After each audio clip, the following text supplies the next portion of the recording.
ದಳ ಪಕ್ಷ ಕರ್ನಾಟಕ ರಾಜ್ಯದಲ್ಲಿ ಮತ್ತು ಭಾರತ ದೇಶದಲ್ಲಿ ಇಂದು 25 ವರ್ಷ ಪೂರ್ಣ ಆಡಳಿತ ನಮ್ಮ ಪಕ್ಷದ ವತಿಯಿಂದ ಜನರಿಗೆ ಏನೆಲ್ಲ ಇವತ್ತು ಪಕ್ಷ ಮಾಡಿದೆ ಮತ್ತು ಪಕ್ಷದ ಒಂದು ವಿಜೃಂಭ ಬೆಳ್ಳಿ ಒಂದು ಮಹೋತ್ಸವ ಆಚರಣೆಯನ್ನು ಕಾರ್ಯಕ್ರಮವನ್ನು ನಾವು ಬೆಂಗಳೂರು ಇದೇ ಬರುವ 21 ಮತ್ತು 22ನೇ ತಾರೀಕು ಏನು ಆಚರಣೆ ಕಾರ್ಯಕ್ರಮ ಮಾಡ್ತಾಯಿದ್ದೀವಿ. ಆ ಕಾರ್ಯಕ್ರಮವನ್ನು ಚಾಲನೆ ಕೊಡಲು ಮಾಜಿ ಪ್ರಧಾನಮಂತ್ರಿಗಳಾದ ನಮ್ಮ ಪಕ್ಷದ ರಾಷ್ಟ್ರೀಯ ಅಧ್ಯಕ್ಷರಾದ ಸನ್ಮಾನ್ಯ ದೇವೇಗೌಡರು ಸಾಹೇಬರು ಚಾಲನೆಯನ್ನು ಕೊಡಲಿದ್ದಾರೆ. ಅದೇ ರೀತಿಯಾಗಿ ಕೇಂದ್ರ ಮಂತ್ರಿಗಳಾದ ಕುಮಾರಣ್ಣನವರು ಕೂಡ ಆ ಕಾರ್ಯಕ್ರಮದಲ್ಲಿ ಬಂದು ಪಕ್ಷ ಕರ್ನಾಟಕ ನಾಡಿಗೆ ಏನೆಲ್ಲ ಕೊಡುಗೆ ಕೊಟ್ಟಿದೆ ಮತ್ತು ಪ್ರಧಾನಮಂತ್ರಿ ಇದ್ದಂಥ ಸಂದರ್ಭದಲ್ಲಿ ದೇಶಕ್ಕಾಗಿ ಏನೆಲ್ಲ ಕೊಡುಗೆ ಕೊಟ್ಟಿದೆ.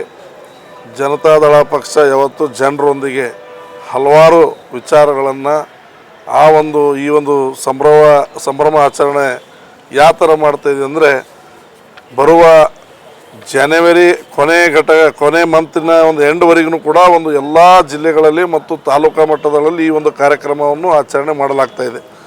25ನೇ ವರ್ಷದ ಏನು ನಮ್ಮ ಪಕ್ಷದ ಏನು ಬೆಳ್ಳಿ ಮಹೋತ್ಸವ ಆಚರಣೆ ಕಾರ್ಯಕ್ರಮವನ್ನು ಎಲ್ಲ ಪಕ್ಷದ ರೈತರು, ರೈತ ವರ್ಗರು, ಕಾರ್ಮಿಕ ವರ್ಗದವರು, ಎಲ್ಲ ಮಹಿಳೆಯರು ಇವತ್ತು ಅನೇಕ ಕೊಡುಗೆಗಳನ್ನು ಕೊಟ್ಟಿದ್ದ ಬಗ್ಗೆ ಚರ್ಚೆ ಮಾಡಿ ಇದೇ ಒಂದು ಮಾದರಿ ಮುಂದಿನ ಚುನಾವಣೆಯಲ್ಲಿ ಪಕ್ಷ ಇವತ್ತು ಈ ನಮ್ಮ ದಕ್ಷಿಣ ಭಾರತ ಯಾವತ್ತೂ ಕೂಡ ತಾವು ನೋಡ್ತಾ ಇದ್ದೀರಿ. ದಕ್ಷಿಣ ಭಾರತದಲ್ಲಿ ಪ್ರಾದೇಶಿಕ ಪಕ್ಷಗಳು ಯಾವತ್ತೂ ಕೂಡ ಬೇರೆ ಬೇರೆ ರಾಜ್ಯಗಳಲ್ಲಿ ತಮ್ಮದೇ ಆದಂಥ ಒಂದು ಅಸ್ತಿತ್ವವನ್ನು ಹೊಂದಿದೆ. ಅದರಲ್ಲಿ ಜನತಾದಳ ಪಕ್ಷನೂ ಕೂಡ ಒಂದಾಗಿದೆ.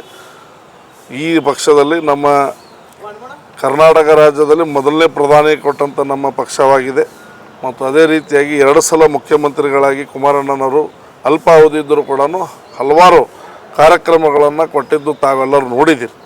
ಜನತಾ ದರ್ಶನ ಆಗಿರ್ಬೋದು, ಮುಖ್ಯಮಂತ್ರಿಗೆ ಭೇಟಿಯಾಗಬೇಕಾದ್ರೆ ಮೊದಲು ಸಾಧ್ಯ ಇರಲಿಲ್ಲ. ಸರಳತೆ ಇದ್ದಂಥ ಜನರು ಕೂಡ ಅವರು ಸಮಸ್ಯೆಯನ್ನು ತೊಗೊಂಡು ಮುಖ್ಯಮಂತ್ರಿಗಳ ಎದುರುಗಡೆ ಹೋಗಲು ಜನತಾ ದರ್ಶನ ಕಾರ್ಯಕ್ರಮ ಮಾಡಿದ ವಿಚಾರ ಆಗಿರ್ಬೋದು, ಇವತ್ತು ಸಾಲ ಮನ್ನಾ ಮಾಡಿದ ವಿಚಾರ ಆಗಿರ್ಬೋದು, ಇವತ್ತು ನೀರಾವರಿ ಯಾವ ರೀತಿಯಿಂದ ಇವತ್ತು ಈ ಉತ್ತರ ಕರ್ನಾಟಕ ಭಾಗಕ್ಕೆ ಇವತ್ತು ಕೃಷ್ಣ ಆಗಿರ್ಬೋದು, ಆಲಮಟ್ಟಿ ಜಲಾಶಯ, ಇವತ್ತು ನಾರಾಯಣಪುರ, ಭೀಮಾ, ಇವತ್ತು ಮುಲ್ಲಾಮರಿ, ಇವತ್ತು ಅಮರ್ಜ, ಹಲವಾರು 1-2 ಈ ಭಾಗದಲ್ಲಿ ನೀರಿಗಾಗಿ ಯಾರಾದರೂ ಮಹತ್ವ ಕೊಟ್ಟಿದ್ದಾರೆ ಅಂದರೆ ಅದು ನಮ್ಮ ಪಕ್ಷದ ಮಾಜಿ ಪ್ರಧಾನಮಂತ್ರಿಗಳಾದ ದೇವೇಗೌಡರು ಸಾಹೇಬ್ರು ಅಂತೇಳಿ ನಾವು ಹೆಮ್ಮೆಯಿಂದ ಹೇಳ್ಕೊಳ್ಳೋಕೆ ಇವತ್ತಿನ ದಿನ ಬಯಸ್ತಾ ಇದ್ದೀವಿ. ಅದೇ ರೀತಿಯಾಗಿ ಕುಮಾರಣ್ಣವರು ಕೂಡ ಮುಖ್ಯಮಂತ್ರಿ 2 ಸಲ ಆದರೂ ಕೂಡ ಜನರ ಪರವಾಗಿ ಕೊಟ್ಟಂಥ ಕಾರ್ಯಕ್ರಮಗಳು ತಾವೆಲ್ಲರೂ ನೋಡಿದ್ದೀರಿ.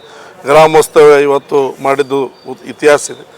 ಒಂದು ಬಡ ಕುಟುಂಬದ ಒಂದು ಮನೆಗೆ ಅವರು ತೆರಳಿ ಅಲ್ಲೇ ಮಲಗಿ ಒಂದು ಹತ್ತಿರದಿಂದ ಜನರಿಗೆ ತುಂಬ ಹತ್ತಿರದಿಂದ ಒಂದು ಹಳ್ಳಿಯ ವಾತಾವರಣ ಯಾವ ಥರ ಇದೆ ಅಂತ ಗಮನದಲ್ಲಿಟ್ಟುಕೊಂಡು ಇವತ್ತು ಸುವರ್ಣ ಗ್ರಾಮ ಯೋಜನೆಯನ್ನು ಕಾರ್ಯಕ್ರಮವನ್ನು ತಂದಂಥವರು ನಮ್ಮ ಕುಮಾರಣ್ಣನವರು ಅಂತೇಳಿ ಹೆಮ್ಮೆಯಿಂದ ಹೇಳಕ್ಕೆ ಬಯಸ್ತಾ ಇದ್ದೀವಿ. ಅವರು ಆಡಳಿತ ಮುಗಿದ ನಂತರ ನೋಡ್ತಾ ಇದ್ದೀವಿ, ಯಾವುದೇ ಪಕ್ಷ ಆಡಳಿತ ಬಂದರೂ ಕೂಡ ಇಂಥ ಒಂದು ಕಾರ್ಯಕ್ರಮಗಳು ಯಾವ ಒಂದು ಪಕ್ಷಕ್ಕೂ ಕೂಡ ಕೊಡೋಕ್ಕೆ ಸಾಧ್ಯವಾಗಿಲ್ಲ. ಇವೆಲ್ಲ ವಿಚಾರಗಳು ನಾವು ಖಂಡಿತವಾಗಿ ಈಗ ಡಿಸೆಂಬರಿಂದ ಈ ಒಂದು ಕಾರ್ಯಕ್ರಮ ಜರುಗುತ್ತೆ. ಜಿಲ್ಲಾ ಮಟ್ಟದಲ್ಲಿ ಅಷ್ಟೇ ಅಲ್ಲ, ತಾಲೂಕಾ ಮಟ್ಟದಲ್ಲೂ ಕೂಡ ಈ ಒಂದು 25ನೇ ಬೆಳೆ ಆಚರಣೆ ಏನು ಸಂಭ್ರಮ ನಾವು ಮಾಡ್ತಾಯಿದ್ದೀವಿ. ಇದು ಎಲ್ಲ ರೈತರಿಗೆ ಮತ್ತು ಪಕ್ಷದ ಒಂದು ಚಟುವಟಿಕೆಗಳು ಒಂದು ಜಾಗೃತಿ ಮೂಡಿಸಲು ಇದೊಂದು ವೇದಿಕೆ ಆಗುತ್ತೆ. ಈ ಒಂದು ಸಮಯ ಈಗ ನೋಡ್ತಾ ಇದ್ದೀವಿ, ಹಲವಾರು ರೈತರು ಸಮಸ್ಯೆದಲ್ಲಿದ್ದಾರೆ. ಇವತ್ತು ರೈತರು ನಿಜವಾಗಲೂ ಕುಮಾರಸ್ವಾಮಿ ಅವರಿಗೆ ನೆನೆಸ್ತಾ ಇದ್ದಾರೆ, ದೇವೇಗೌಡರಿಗೆ ನೆನೆಸ್ತಾ ಇದ್ದಾರೆ. ಇಂಥ ಒಂದು ಸಂದರ್ಭದಲ್ಲಿ ಇದೊಂದು ಒಳ್ಳೆಯ ಅವಕಾಶ. ಇವತ್ತು ನಮ್ಮ ಪಕ್ಷಕ್ಕೂ ಕೂಡ 25 ವರ್ಷ ಸಂಪೂರ್ಣವಾಗಿದೆ.